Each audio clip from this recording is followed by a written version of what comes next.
Right, ఈరోజు కొంతమందిని మీ దృష్టికి తెస్తాను. చదువుదామా? చూపు కదా మన మాట ఏంటి? చూపు. కనుక చూపుని గురించి పోదాం ఈరోజు కూడా. రండి, ఒక ఆయన మనం చూద్దాం. ఆయన కథ ఎంతో ఈరోజు మనం చూద్దాం. యెహోషువ గ్రంథం 7వ అధ్యాయం 21వ వచనం. యెహోషువ యెరికో పట్టణాన్ని నాశనం చేయక మునుపు, బాబు విన్ననా? యెహోషువ యెరికో పట్టణాన్ని నాశనం చేయక మునుపు ఇజ్రాయేల్ జనాంగం అంతటితో ఒక శపథాన్ని, ఒక ప్రామిస్ చేశాడు. ఏంటి అంటే, మనము యెరికో పట్టణాన్ని కాల్చివేయబోతున్నాం. అందులో అది శపితమైనటువంటి పట్టణం. అందులో వస్తువులు ఏది కూడా ఒక్కరు కూడా తీసుకోవద్దు. అర్థమవుతుందా? ఒక్క వస్తువు కూడా ఆ పట్టణంలో ఏది కూడా మీరు తీసుకోవద్దు. ఎందుకు అనంటే అది శపితమైనది. శపితమైన దాంట్లో ఏది కూడా తీసుకోవద్దండి మీరని ప్రామిస్ చేశాడు. అందరితో ప్రమాణం చేయించాడు యెహోషువ. అయితే యెరికో పట్టణాన్ని మీదకి వచ్చినప్పుడు అందులో ఉన్నటువంటి ఒక వ్యక్తి, చదవండి, ఇప్పుడు చదవమా, చదవండి. యెహోషువ గ్రంథం 7వ అధ్యాయం 21వ వచనాన్ని చదువు. చదువు బైబిల్ ఉన్నవారు. దోపుడు సొమ్ములో ఒక మంచి సీనారు పై వస్త్రమును, 200 తులముల వెండిని, 50 తులముల ఎత్తుగల ఒక బంగారు కమ్మిని నేను చూచి, వస్తున్నామా? మన బాటకు వస్తున్నామా? నేను చూచి వాటిని ఆశించి తీసుకొని అదిగో నా డేరాల మధ్యన అవి భూమిలో దాచబడి ఉన్నాయి. నాన్న వినండి, ఇప్పుడు చూసి ఆశించి తీసుకొని దాచుకొని, వింటున్నారా మాట? చూపేనా? అదే కదా మన మాట. ఏమా? చూసి ఆశించి తీసుకొని దాచుకొని. వినండి, చెబుతాను ఇప్పుడు.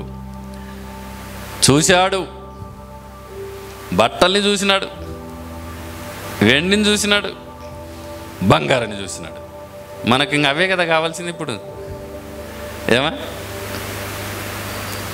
అవే బట్టలు కావాలా, వెండి కావాలా, కాళ్ళకు పట్టీలు, బంగారు కావాలా, ముక్కులులోకి, చెవులులోకి, గొంతులులోకి, ఇయాళ్ళకి, ఇవే కదా కావాల్సింది. ఇంకా బట్టలు, వెండి.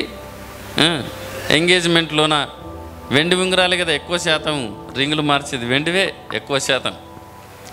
ఇంకా కొంతమంది బంగారువే పెడతారు అనుకోండి, కానీ ఎక్కువ శాతం వెండి ఉంగరాలే మారుస్తారు. వెండి కావాలా, బట్టలు కావాలా, వెండి కావాలా, బంగారు కావాలా, 3 తీసుకున్నాడు మనోడు. ఇప్పుడు చెప్తాం, మన అవ్వ ఆమె కదా, మన మేనత్త లోతు భార్య కదా, మన చెల్లి దీన కదా. ఇప్పుడు ఈయనకేం పేరు చేస్తాం? మన అన్ననేనా? మనమేం సన్నోళ్ళం కాదు. అవి 3 కనపడితే ఆయన కంటే డబల్ ఎత్తుకొచ్చుకుంటాం మనం. మన చూపే మంచిది అనుకున్నారా? అమ్మా, అంత తేలిగా ఊహించకూడదు. మన చూపులే మంచిది కాదు. ఎవ్వరు చూస్తా లేరులే అని అక్కడిక్కడ చూస్తాం. ఒక్కసారి ఇట్లా అది ఈడే ఉంటుంది. చూసి అక్కడిక్కడ చూసి వాళ్ళకెళ్ళి అక్కడిక్కడ చూసి ఇట్ట తీసుకొని జోలో పెట్టుకొని ఏమి ఎరగనంగలక్క అంటారు చూడి, పోతుంటారు శుభ్రంగా. ఏంది? వస్త్రాలు, వెండి, బంగారు. మళ్ళీ చెప్తాను వినండి. చూచి ఆశించి తీసుకొని దాచుకొని. వినండి, ఒక మంచి మాట చెప్తాను. చూచావు సరే, తీసుకున్నావు సరే, ఆశించావు, దాచుకున్నావు సరే, దాచుకున్న దాన్ని అనుభవించావా? వినాలి ఇప్పుడు. తీసుకున్న దాన్ని అనుభవించావా? అనుభవించకుండానే చచ్చినాడు. అర్థమవుతుందా నాన్న?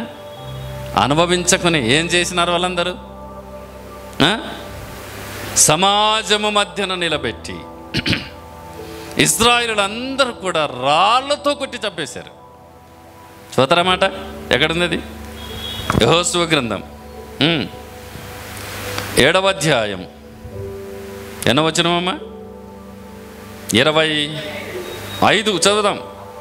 అప్పుడు యెహోషువ, నీవేళ మమ్మను బాధపరిచితివి, నేడు యెహోవా నిన్ను బాధపరచుననగా ఇశ్రాయేలు అందరూ వారిని రాళ్ళతో చావగొట్టిరి.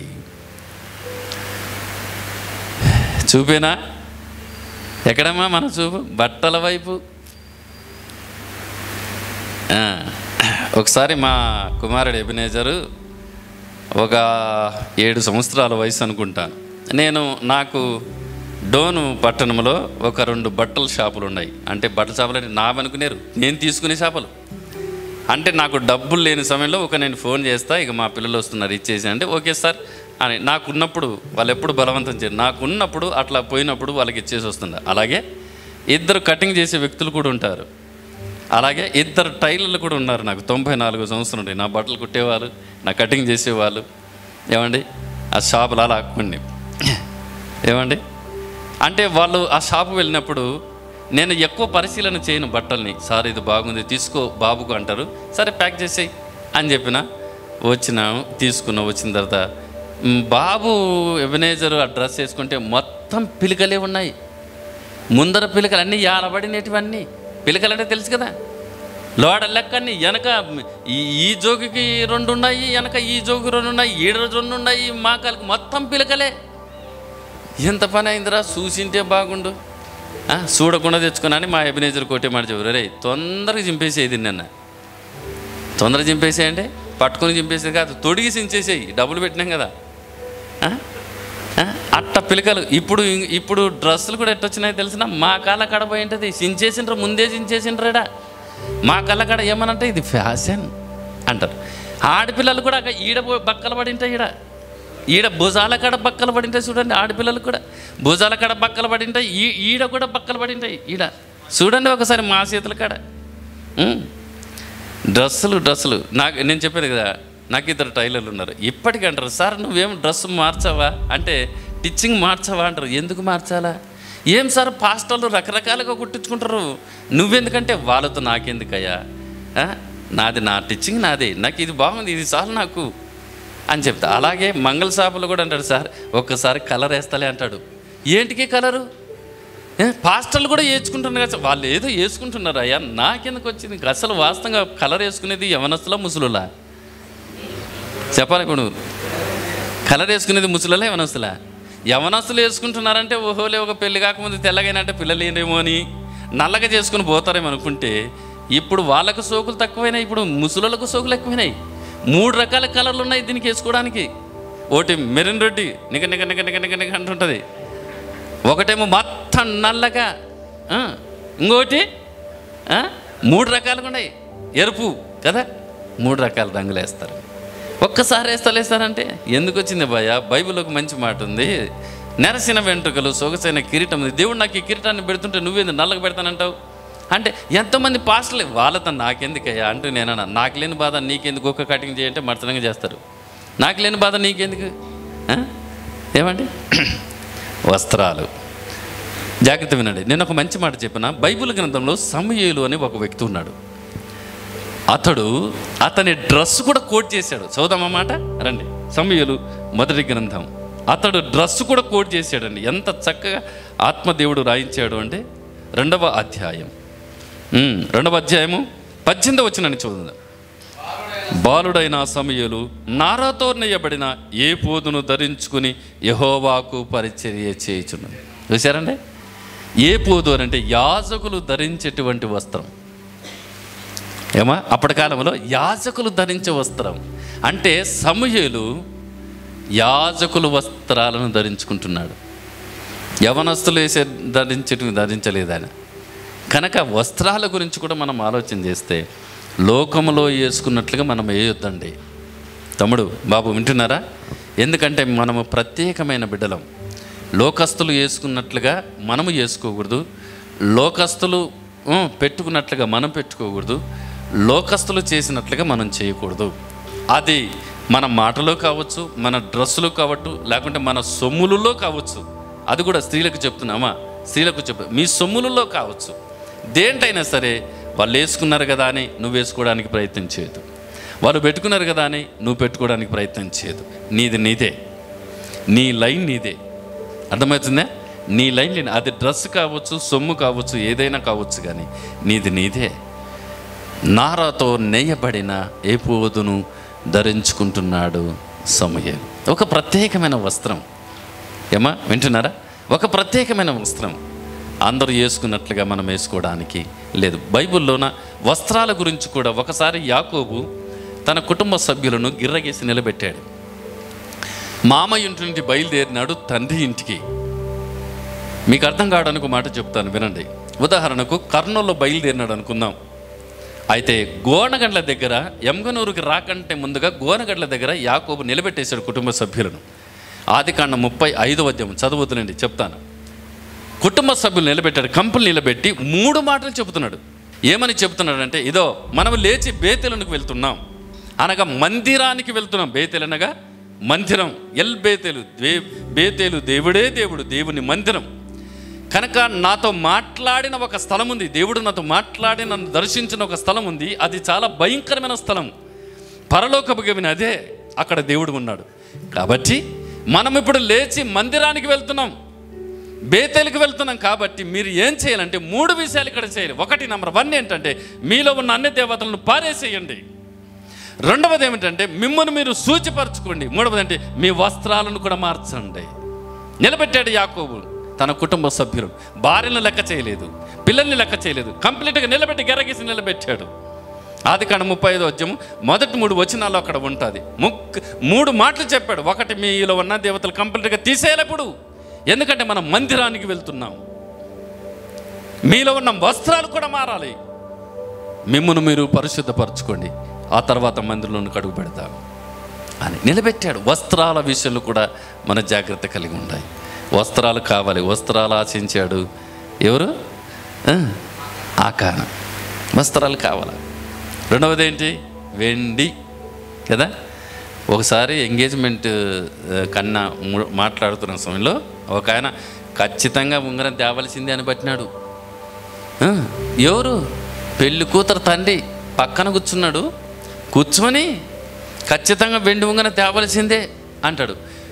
ఇంకో విషయం ఏం తెలిసిన, ఒక ఆయన ఒక్క పొల్లు నచ్చిన ఒక్క పొల్లు అప్పుడు ఇంత ఆకులు ఒక్కలు పడి ఒక్క పొల్లు ఖచ్చితంగా తేవాల్సిందని కమ్మడేసుకుని కూర్చున్నాడు. ఒక్క పొల్లి కొరకు అంటే అది తెస్తేనే బిడ్డను కూర్చోబెడతాడంట, లేకుంటే కూర్చోబెట్టాడంట. ఈయనకి ఒక్క పొల్ల దయ్యం పట్టింది, వానికి వెండి దయ్యం పట్టింది. అంతేనండి. ఈ ఆడపిల్లల విషయంలోన బాబు మీరంతా పెళ్ళి కానివ్వలే కదాడా. మీకు మంచి మాట చెప్పనా, ఎక్కడైనా సరే కట్నం డిమాండ్ చేయొద్దు. అర్థమవుతుందా? అమ్మాయిల దగ్గర పోతే వాళ్ళ నుండి తెచ్చుకోవద్దండి, మీరు ఇచ్చి తీసుకొచ్చుకోండి. ఆడపిల్లలు సప్పలు కొడతారు. ఇప్పుడు మీకు కూడా ఒక డౌట్ రావచ్చు, ఈసారి ఎక్కడి నుండి పట్టుకొచ్చినారా ఆశీర్వాదం సారు? మా మమ్మీ చూస్తేనా ఇంత కట్నం ఉంది, మా డాడీ చూస్తేనా ఇంత కట్నం ఉంది, ఈయన ఏమో కట్నం తీసుకోవద్దని చెప్తాడు. నా మాట ఎవరు వింటారు? మా నాన్న నా అమ్మ వాళ్ళు వింటారని అనుకుంటున్నారా? ప్రార్థన చేసుకొని అడుగు పెట్టండి, మీ నాన్న మీ మాట వింటాడు, మీ అమ్మ మీ మాట వింటుంది. నేను చెప్తున్నా కదా, ఎక్కడ కట్నం అనిగిన మీరు పెట్టుకున్నారనుకో, మీకు కట్నం పిశాచి పట్టిందని అర్థం. నేను ఒక మాట చెప్తాను, క్రైస్తవ జీవితంలోన 2 విషయాల్లో క్రైస్తవులు ఒరిజినాలిటీ ఏమిటో బయట పెట్టచ్చు తెలిసినా? ఒకటి, కట్నం కాడ ఒరిజినల్ క్రైస్తవులు ఏంటో బయటపడతారా. రెండవది, కార్యక్రమాల కాడ బయటపడతారు. అర్థమైందా? ఈడనేమో చెవులలో ఏముండవు, మందిరం కాడ ముక్కులలో ఏముండవు, కార్యక్రమాలు చూడండి మొత్తం దిగేసింటారుగా, లాకర్లు ఉన్నటువంటి బయటికి తీసింటారుగా, మొత్తం నెత్తి నిండా ఉంటాయి, గొంతు నిండా ఉంటాయి, చేతలు నిండా ఉంటాయి, కాళ్ళ నిండా ఉంటాయి, నడుములు నిండా ఉంటాయి. అందుకే చెప్తాను, క్రైస్తవులు కార్యక్రమాలు చూడాలా, ఒరిజినల్ ఏమిటో. అలాగే క్రైస్తవుడు కట్నం కాడ చూడాలా, ఒరిజినల్ ఏమిటో. కనుక నేను చెబుతాను, ఒరిజినల్ క్రైస్తవులుగా బతకండి. డూప్లికేట్ క్రైస్తవులుగా, కట్నాల క్రైస్తవులుగా, కార్యక్రమాలు సొమ్ములు దిగేసుకొని వేసేదాన క్రైస్తవులుగా బతుకోదు అసలు. ఎస్, మనము ప్రత్యేకమైన బిడ్డలం. మూడవది ఏంటి? చెప్పండి. బంగారు.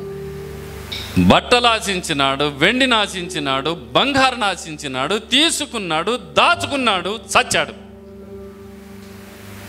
అంతేనామా? తీసుకునేది ఏమన్నా అనుభవించాడా? అనుభవించకుండానే చచ్చాడు. రాళ్ళతో కొట్టి చంపేశారండి. ఆశించి, ఆశ అన్నది ప్రతి ఒక్క వ్యక్తికి ఉంటుందండి. అమ్మ, తమ్ముడు, నాయన విను, ఆశ ప్రతి ఒక్క వ్యక్తికి ఉంటుంది. అయితే దురాశనే ప్రమాదం, అత్యాశనే ప్రమాదం. అర్థమైందమ్మా? ఆశ ప్రతి ఒక్క వ్యక్తికి ఉంటుంది, మీకు ఉంటుంది, నాకు ఉంటుంది, అందరు కూడా. కానీ అత్యాశ అనేది ప్రమాదం, దురాశ అనేది చాలా ప్రమాదం. అర్థమైంది కదా? ఆ ఆశ ఉంటే ప్రమాదంలో పడతాం. ఇజ్రాయెల్ జనాంగమంతా దాంట్లో ఒక్క వస్తువు ముట్టుకోకుండా వస్తే ఇతడు అంటున్నాడు ఆశించి కదా, చూసి ఆశించి తీసుకొని దాచుకొని చచ్చిపోయాడు.